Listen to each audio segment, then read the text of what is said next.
কেউ যদি মৃত্যু থেকে পালায়ন করার জন্য সীসা দ্বারা মজবুত প্রাসাদ তৈরি করে আর মজবুত প্রাসাদের মধ্যে লুকায়িত থাকে, তো আসমানের মালিক আল্লাহ বলেন ওই জায়গা থেকে মালাকুল মাউত তাকে জান কবজ করবে।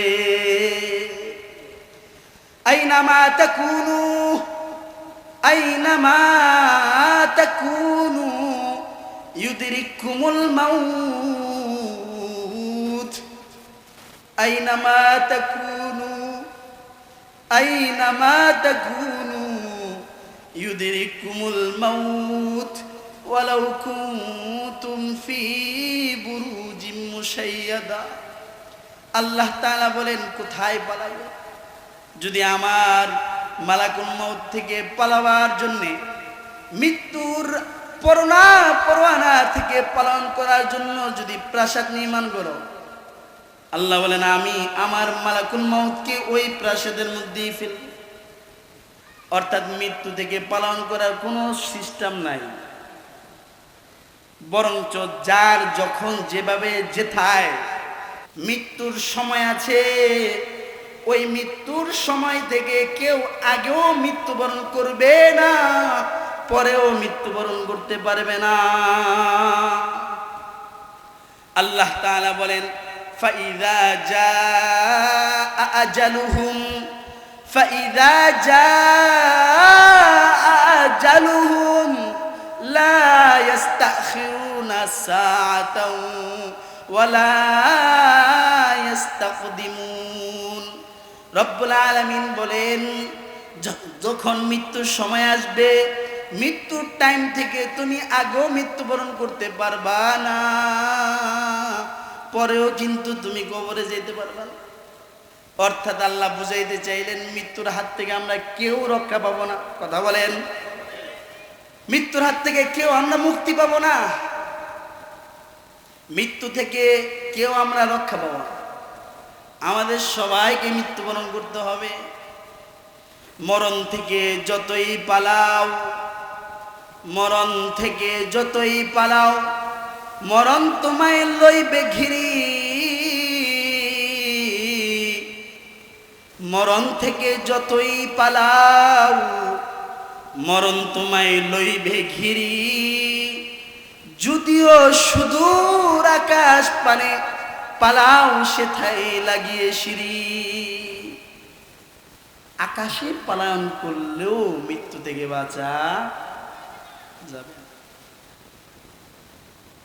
পৃথিবীতে যত দাপটশালী ব্যক্তিরা ছিলেন, এমনও বাদশাহ পৃথিবীতে আগমন করেছেন যার ক্ষমতার রাজত্বের শুরু আর শেষ ছিল মাশরিক আর মাগরিব।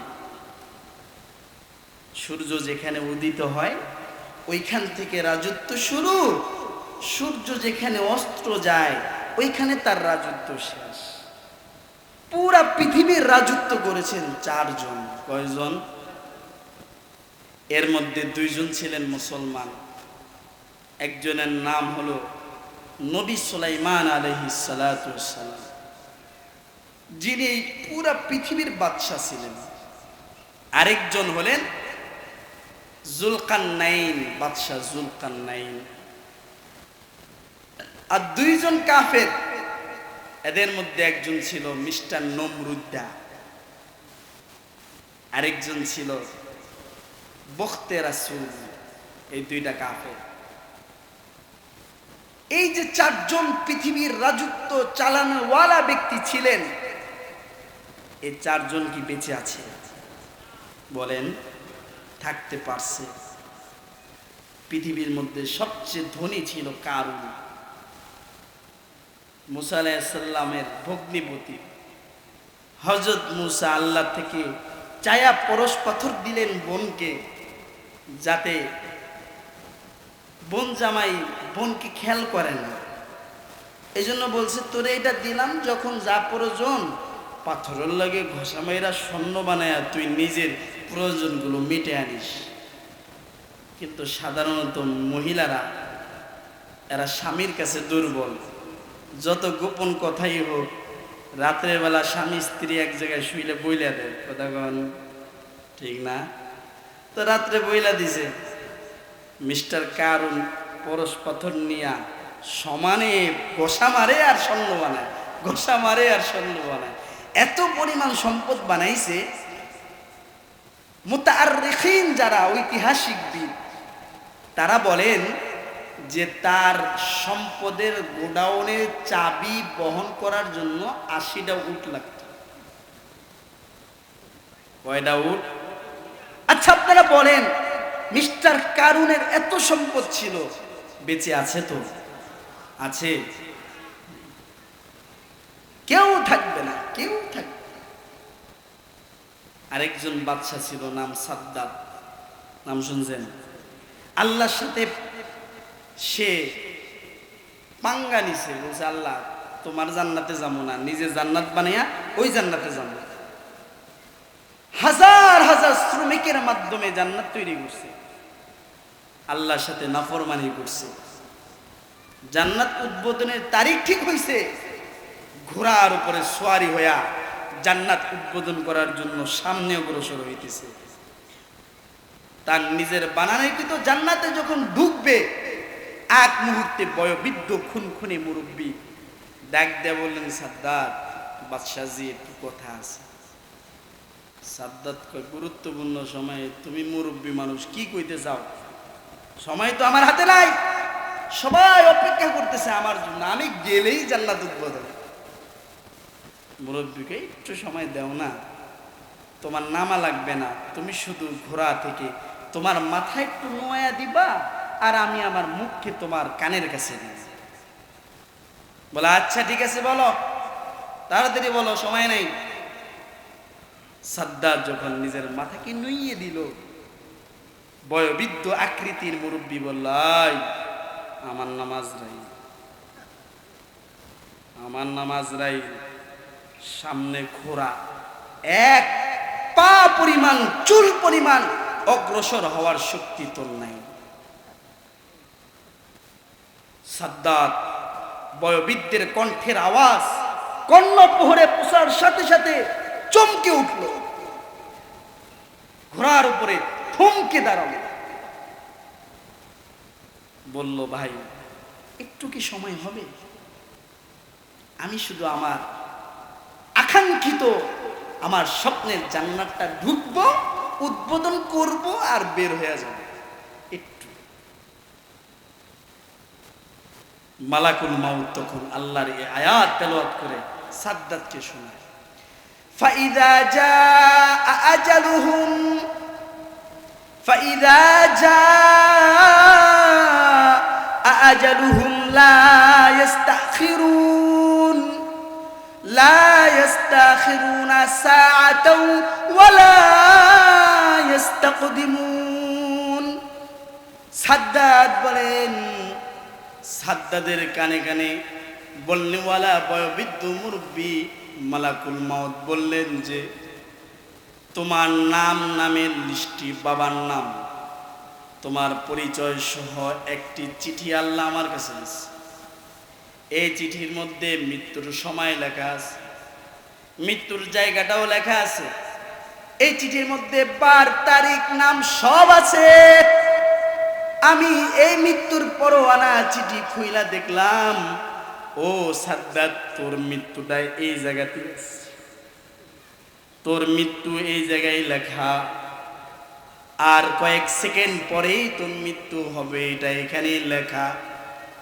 আমাকে আল্লাহ তাআলা যখন কাউকে মৃত্যুর নোটিশ দেয়, ওই মৃত্যুর নোটিশ পাইয়া টাইম সময় সব মিলাইয়া স্থান অনুযায়ী আমি চলে যাই, আর সেই জায়গাতে আমি মৃত্যু দেই।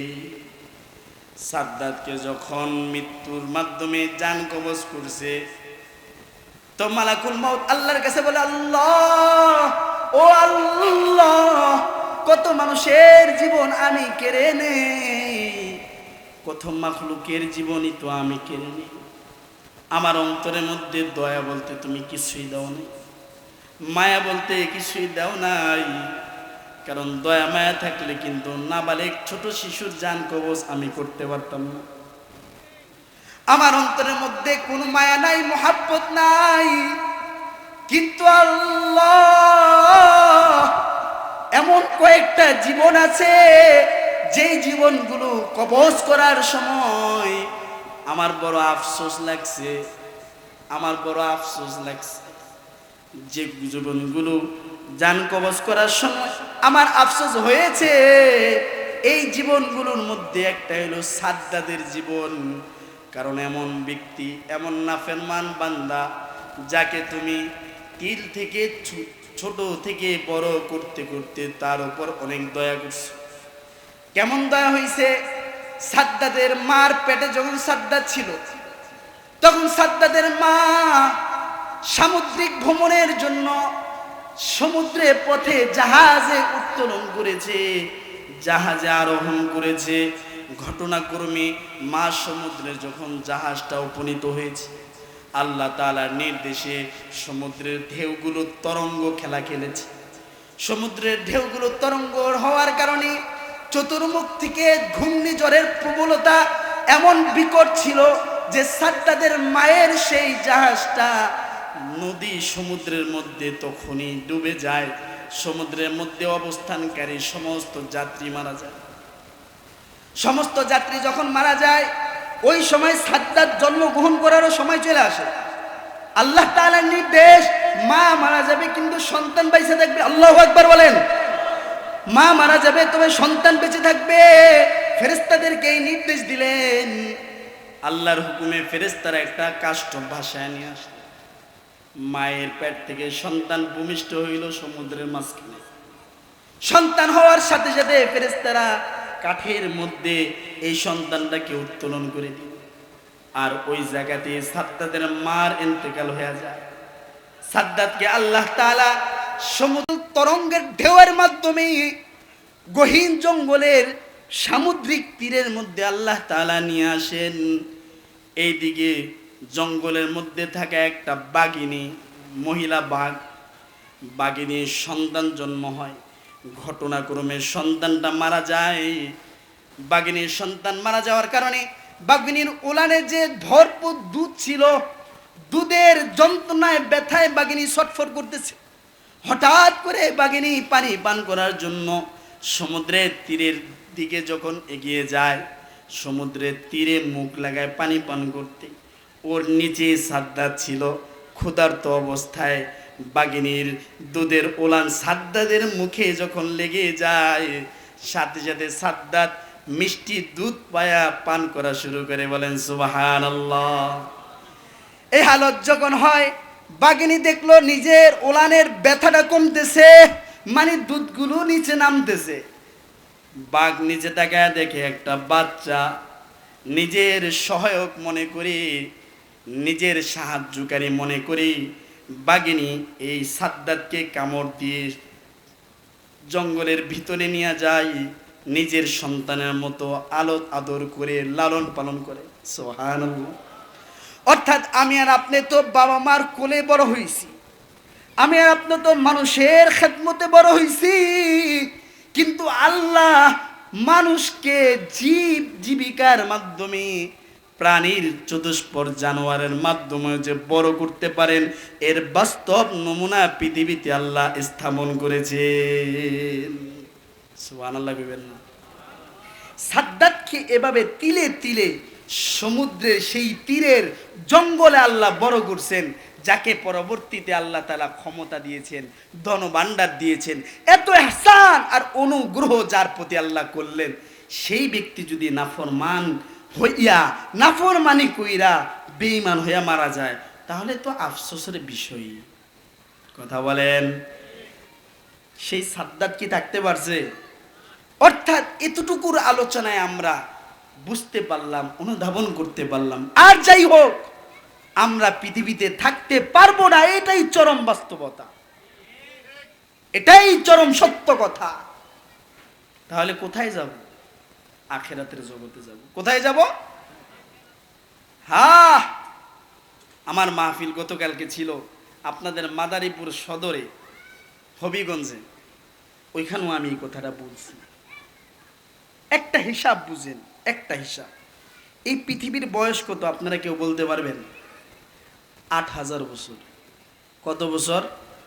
জোরে বলেন। ৮,০০০ বছর। আর আখিরাতের একদিন পৃথিবীর ৫০,০০০ বছর। কত বছর? এটা আমি বানায় কইছি। আল্লাহ সূরা মারিজে বলেন খামসিনা আলফাসানা মিকদারুহু খামসিনা আলফাসানা। আখিরাতের একদিন পৃথিবীর কত? আচ্ছা বলেন, পৃথিবীর বয়স কি ৫০,০০০ বছর হয়েছে? কত বছর? তার মানে বোঝা গেল পৃথিবীর বয়স মাত্র ৮,০০০ বছর। ৫০,০০০ বছর পৃথিবী থাকবে কিনা আমরা তাও জানি না, ঠিক কিনা? যেভাবে কিয়ামতের আলামতে সুগরা যা ছিল সব প্রকাশ পেয়েছে, আলামতে কুবরা বড় বড় আলামত যা আছে অধিকাংশই প্রকাশ পেয়েছে। নারীরা ক্ষমতায় থাকবে, এটা কিয়ামতের আলামত। কথা কন না? এটা কি রাজনীতি কথা? এই যে কথাটা কইলাম হাদিসের কথা, এটা রাজনীতি? অনেকে কিন্তু ভুল বুঝবেন। নারীরা ক্ষমতায় থাকবে, নেতৃত্ব দিবে, আর কাপুরুষরা তাদের অধীনে থাকবে, এটা কিয়ামতের আলামত। কথা কন? নারীরা বেপরদায় রাস্তায় চলাফেরা করবে, কিয়ামতের আলামত। প্রকাশ্যে হত্যা হবে, এটা কিয়ামতের আলামত। এগুলো আমাদের মাঝে নাই? নাই? আপনাদের মাদারীপুরে নাই, অন্য অন্য জেলায় আছে। হ্যাঁ, সব জায়গায় আছে। আমি যেটা বলতেছিলাম, যেভাবে আলামতগুলো প্রকাশ পাচ্ছে, পৃথিবী ৫০,০০০ বছর থাকবে কিনা এটা সন্দেহ আছে। মাত্র ৮,০০০ বছর হয়েছে। তাহলে আমরা কি কেউ আখিরাতের একটা দিন পৃথিবীতে হায়াত পাইছি?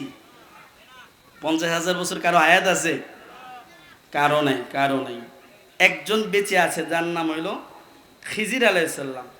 তিনি জন্মগ্রহণ করছেন মুসা আলাইহিসসালামের জামানায়, তার বয়সও এখনো ৮,০০০ বছর হয় নাই।